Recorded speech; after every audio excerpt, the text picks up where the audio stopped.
Hola, mi nombre es Rafael Garrido, soy ingeniero agrónomo, trabajo en el Departamento Técnico de Crisolá y voy a impartir la ponencia de manejo del cultivo del almendro ecológico. Para comenzar, ¿cuáles son los principales factores limitantes del cultivo del almendro? En primer lugar, las características edafoclimáticas que determinan la localización de una plantación, es decir, dónde puede plantarse una plantación de almendro y dónde no. Una vez localizada la plantación, el primer factor limitante es el agua dulce, que determina la fotosíntesis y por tanto la producción. Y en segundo lugar, la nutrición mineral, que determinaría la producción después del agua. Dicho esto, tenemos dos tipologías de plantaciones de almendro en España. La imagen de la izquierda corresponde a una plantación del Valle del Guadalquivir y la imagen de la derecha corresponde a una plantación de la zona norte de Granada. La imagen de la izquierda corresponde con una plantación con bajos condicionantes del medio físico, con alta dotación de riego, con inviernos suaves sin presencia de heladas, que supone el 15% de la superficie de cultivo de España. Tienen una alta intensificación del cultivo, altos problemas fitosanitarios, también altas producciones. Normalmente este tipo de plantaciones son convencionales y la conversión al cultivo ecológico es complicada. Sin embargo, la imagen de la derecha es una plantación con altos condicionantes del medio físico, con bajas dotaciones de riego o secano, con un suelo poco fértil, con un invierno severo y con presencia de heladas y que supone el 85% de la superficie de cultivo de España. Este tipo de plantaciones tienen una baja intensificación del cultivo, bajos problemas fitosanitarios, también bajas producciones y normalmente son plantaciones convencionales o ecológicas y cuya conversión al cultivo ecológico es bastante fácil. Dicho esto, la decisión es inicial. ¿Qué producción han realizado? ¿Ecológico o convencional?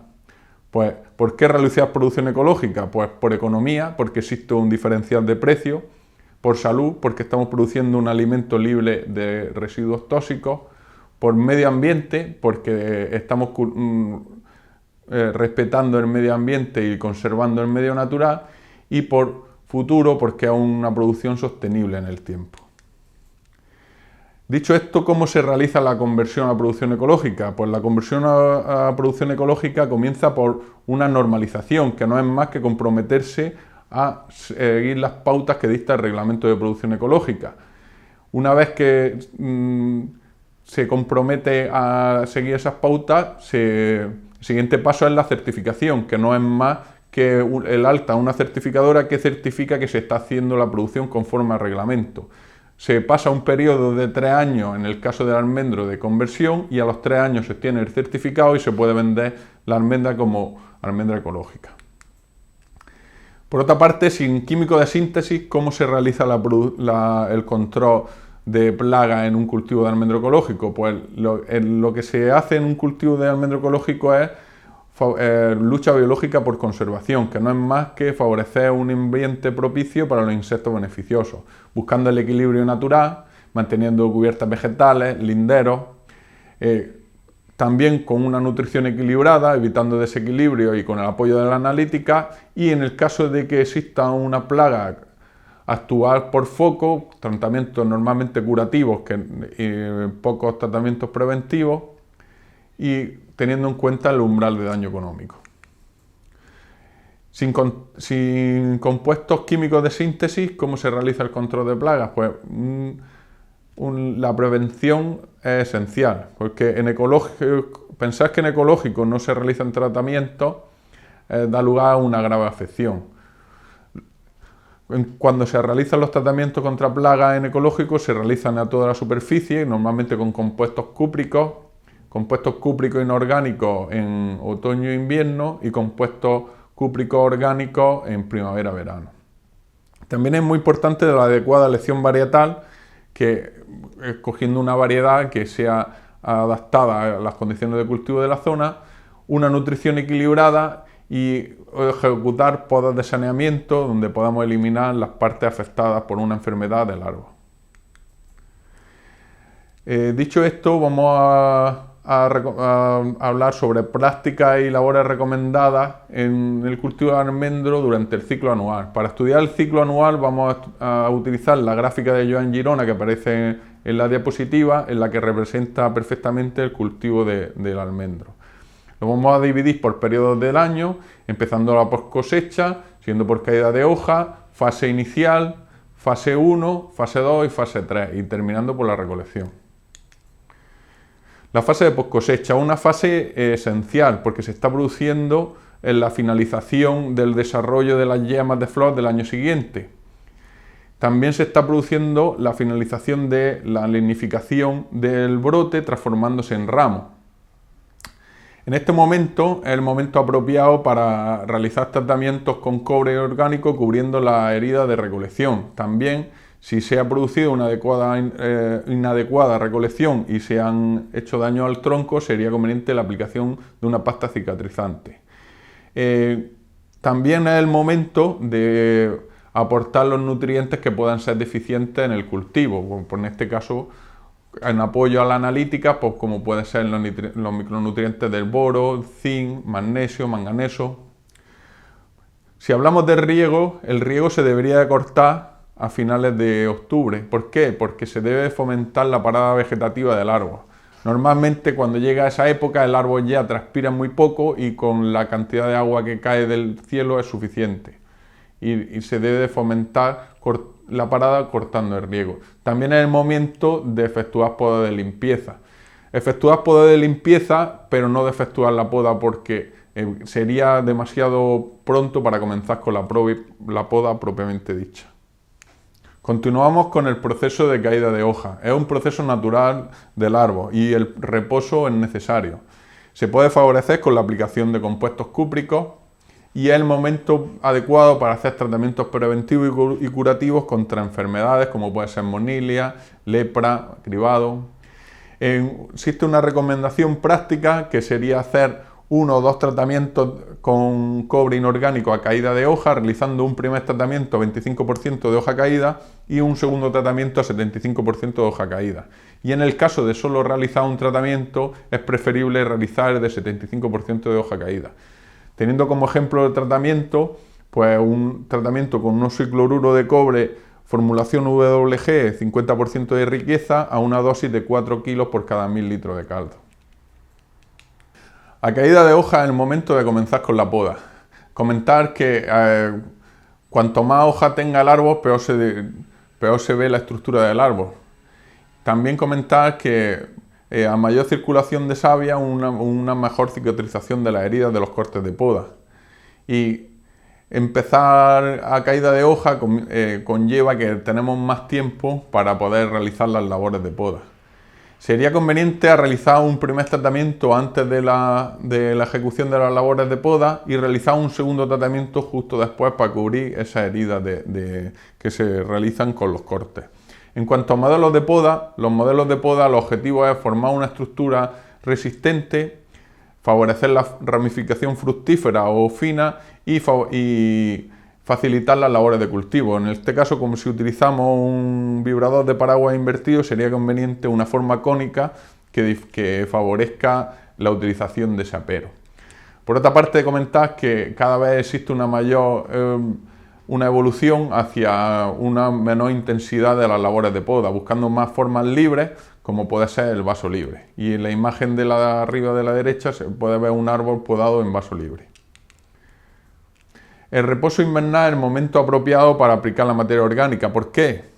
Porque la materia orgánica necesita de un tiempo para ponerse a disposición del cultivo y sería el momento óptimo de aplicarlo ahora. Normalmente los niveles de materia orgánica del suelo son muy bajos, por debajo de un 1%, cuando deberíamos de intentar alcanzar niveles de 1,5 a 3. Se pueden aplicar estiércol o compost, teniendo cada uno sus características. El compost es un fertilizante que tiene como característica la dificultad de aplicación y que puede traer semillas, y la materia orgánica peletizada es un fertilizante que tiene una mayor facilidad de aplicación y que no contiene semillas. Y normalmente la materia orgánica peletizada para árboles jóvenes es ideal. La materia orgánica tarda varios años en descomponerse y siempre se debería respetar la dosis máxima por normativa. Dicho esto, sería conveniente la aplicación de sulfatos de potasio y de magnesio junto con la materia orgánica, porque lo que normalmente ocurre es que la materia orgánica tiene altos niveles de nitrógeno pero bajos niveles de potasio y magnesio, por lo que se complementaría perfectamente. En cuanto a niveles, por ejemplo, niveles de calcio muy altos en el suelo que implican pH muy altos, conllevan deficiencia de magnesio, pues de ahí la importancia de la aplicación de magnesio. Por otra parte, la baja lisiviación que tienen los sulfatos de potasio y magnesio, que hace que se puedan aplicar con anterioridad a la brotación del cultivo, siendo una dosis recomendada entre 1 y 2 kilos por árbol. El reposo invernal es la época ideal para hacer la plantación con planta raíz desnuda. En primer lugar, se debería preparar el suelo mediante una lavada profunda, que suele rondar un 80 centímetros o 1 metro, sin volteo del terreno, y que preferiblemente se debe hacer con el suelo seco. Una vez arrancada la planta a raíz desnuda, se debe mantener en buenas condiciones para evitar la deshidratación de esas raíces, bien embolsando los plantones, y también es conveniente no dejar los plantones a la intemperie en estos meses de enero porque la raíz puede verse helada. En cuanto a la forma de plantación, nunca se debe enterrar el injerto. Normalmente ocurre que se entierra el injerto y el injerto es una parte muy sensible del árbol. Cuando se entierra ese injerto, las enfermedades como del tipo Phytophthora suelen aparecer afectando en el punto de injerto y conllevando que el árbol se seque, como se puede ver en las imágenes que aparecen a la derecha. En cuanto a riego de plantación, es muy importante realizar un riego de plantación después de la plantación. ¿Por qué? Porque no solo por el agua que aporta, sino por el asentamiento de la tierra que se produce. Y una vez colocado el plantón y regado, siempre es conveniente la colocación de un adecuado tutor junto con su protector y un amarrado que conlleve que la planta no se vea dañada. Si pasamos a la fase inicial de floración y brotación, decís que es una fase que se hace en base a las reservas que el árbol dispone del año anterior. Comentar que la polinización depende de las abejas, pero la fecundación del óvulo depende de la sustancia de reserva que hay dentro del árbol, concretamente dentro del estilo de la flor. Sustancias de reserva que están relacionadas con el boro y el zinc. Un tratamiento recomendado a yema hinchada sería un tratamiento con cobre inorgánico a dosis máxima comercial. Un tratamiento con oxicloruro de cobre como ejemplo de tratamiento de 50% de riqueza WG a 4 kilos por cada 1000 litros de caldo. En caso de fuerte ataque de plagas también se podría utilizar aceite de parafina. Y sería el momento adecuado de colocación de las colmenas teniendo en cuenta que necesitan 10-15 días de aclimatación a la parcela. Si seguimos con la floración y la brotación, no es recomendable efectuar labores en floración. ¿Por qué? Porque la savia es muy poco viscosa y se puede ocurrir el desangrado del árbol. Comentad que es necesario mantener el suelo limpio de hierba en floración. ¿Por qué? Porque nos va a incidir en una menor afección de heladas. Por otra parte, se deberían de evitar los tratamientos en floración. ¿Por qué? Por no dañar las abejas y por el posible quemado de las flores con cobre. En cuanto a riego, normalmente el riego en esta fase no es necesario porque en los periodos de enero-febrero suele haber agua suficiente en el suelo como para que el árbol pueda disponer de ella. En el caso de que sea un invierno seco, sería conveniente realizar un riego para entrar en tempero, para que la tierra entrara en tempero. También puede aparecer la enfermedad como la monilia. Si aparece en este momento, sería recomendable esperar a que pase la floración para realizar el primer tratamiento. Una vez pasada la floración se produce la fase inicial o crecimiento exponencial de la almendra, una fase crítica en la que el tamaño de la almendra se define. Es muy rápida y normalmente lo que se hacen son tratamientos foliares estimulantes a toda la parcela, bien con aminoácidos, con estimulantes, con fertilizantes altos en nitrógeno, y también se suelen acompañar de cobre orgánico, pues para tratar de forma preventiva y curativa pues enfermedades como Bonilium, cribado.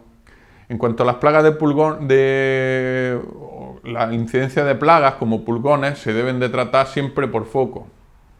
En este caso, si tenemos una plaga de pulgón, pues tratarlo con piretrina, o si tenemos una plaga de oruga, se podría tratar de forma preventiva con Bacillus thuringiensis o bien con piretrina. Pasamos a la fase 2 de crecimiento sostenido de la almendra. En este momento los tratamientos siguen siendo tratamientos foliares a toda la parcela con fertilizantes altos en nitrógeno, bioestimulantes, porque todavía la almendra sigue creciendo. En este momento, si se producen lluvias y altas temperaturas, sería conveniente los tratamientos con cobre para prevenir afecciones de mancha ocre. Y en cuanto a los tratamientos contra plagas, pues se realizarían de forma similar, realizando los tratamientos solo por foco donde esté el árbol afectado. En este momento ya empieza a haber algo de competencia por el agua, o sea que es el momento de que si existe un año seco, ya hay que pensar en gestionar la cubierta o gestionar el manejo del suelo para evitar la pérdida de agua de forma innecesaria, que el cultivo no lo pueda absorber. Esta fase finaliza con el llenado del grano, que es la imagen que se puede ver abajo a la derecha, que es el comienzo de llenado del grano. Si pasamos a la fase 3 o formación de la cáscara, el tamaño de la almendra ya está definido. En este momento ya se produce un cambio en la fertilización. ¿Y por qué? Pues motivado principalmente también por la falta de agua del cultivo. Se produce un cambio de la fertilización hacia fertilizantes potásicos en lugar de fertilizantes nitrogenados, y se suelen aplicar por riego, o es recomendable aplicar por riego, sulfato de potasio y de magnesio. También sería conveniente la aplicación de un compuesto cúprico para prevenir enfermedades, para prevenir y curar enfermedades como del tipo de roya.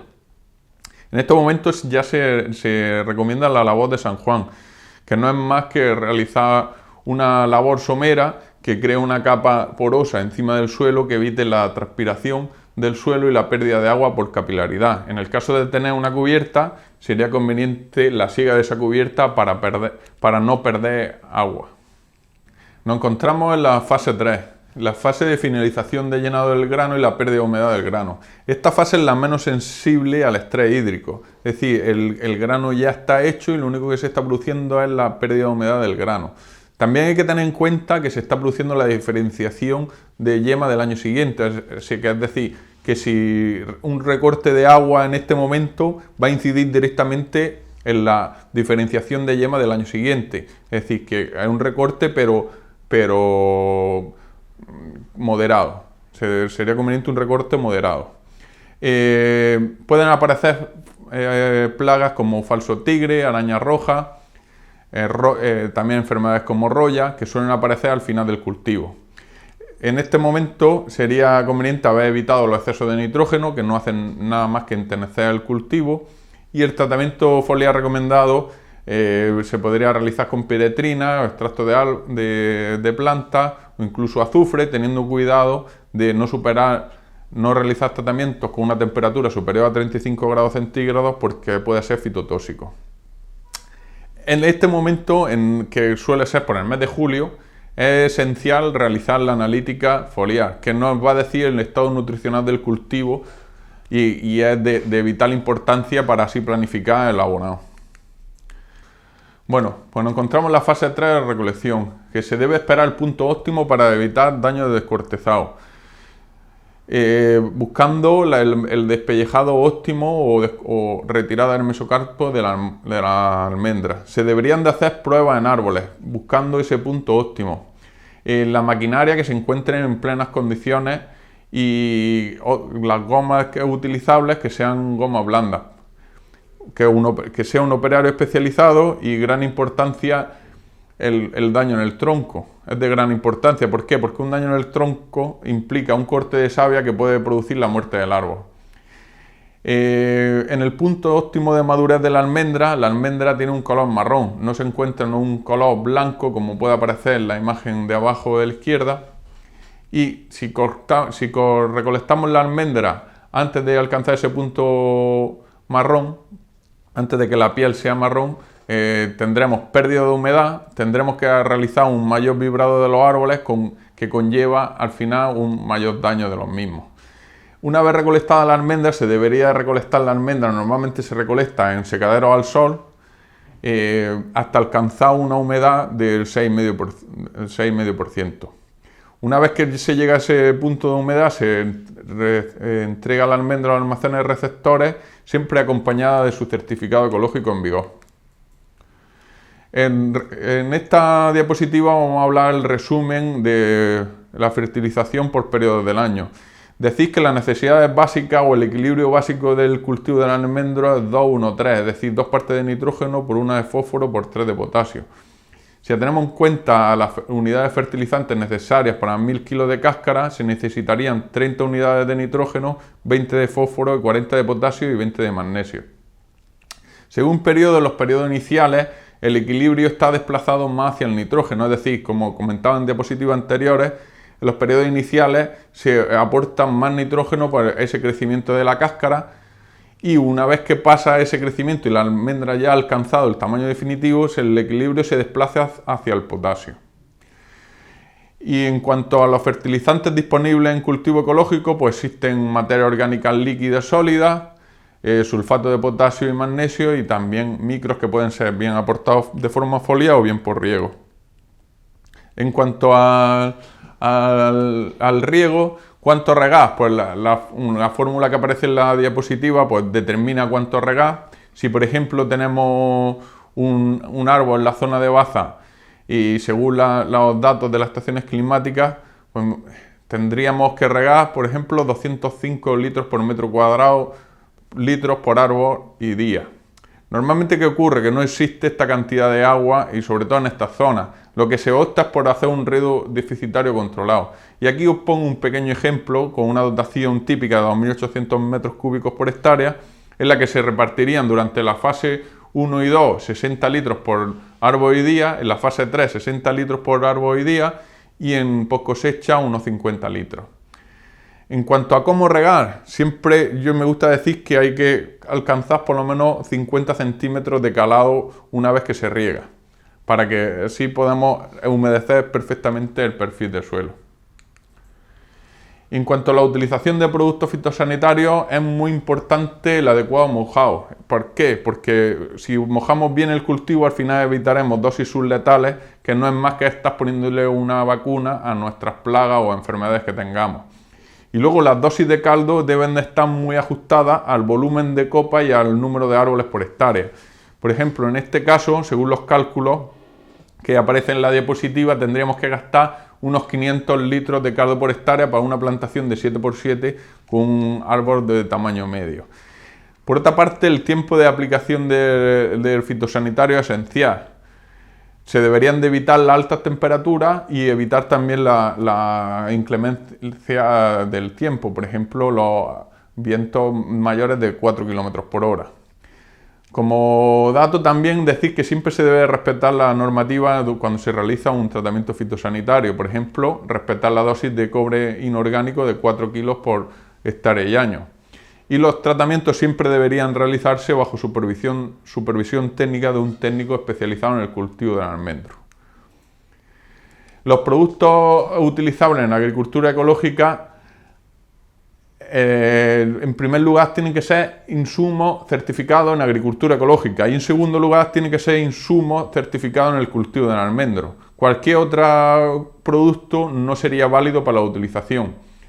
En primer lugar, lo que habría que hacer es una correcta identificación del problema fitosanitario y una vez identificado obtener la mejor alternativa. Eso normalmente se requiere de un asesor experto en este cultivo. Se deberían de realizar las compras en productos de la compra de productos en lugares especializados, y cualquier producto no es válido para la producción ecológica. No es válido utilizar un jabón de limpieza, no es válido utilizar vinagre. ¿Por qué? Porque al final son productos que no están autorizados en cultivo ecológico. Es una situación complicada y es una situación en constante cambio. Los productos fitosanitarios cambian muy rápidamente, se cae el registro y muchas veces no, siempre se necesita un asesoramiento especializado, porque la utilización de un producto inadecuado puede conllevar la pérdida del certificado o una sanción, que al final es una pérdida económica. Como apunte, decir que todas las recomendaciones de tratamiento dadas en estas ponencias son orientativas y deben adaptarse a cada situación de cultivo. Para terminar mi ponencia, quiero acabar con dos reflexiones. Una de ellas es que la almendra amarga mezclada con almendras dulces es uno de los mayores problemas de la almendra española. Evitémoslo. Y otra reflexión es: producir almendra ecológica es producir un alimento de calidad diferenciada, saludable, sostenible y rentable. Bueno, para terminar, estos son mis datos de contacto, la oficina donde podéis encontrarme, y os dejo también la dirección web del blog Crisolá y Campo Crisolá, donde habitualmente colgamos información sobre el cultivo del almendro y otros cultivos de frutos secos. Bueno, y sin más, pues agradeceros vuestra atención y nada más. Muchas gracias.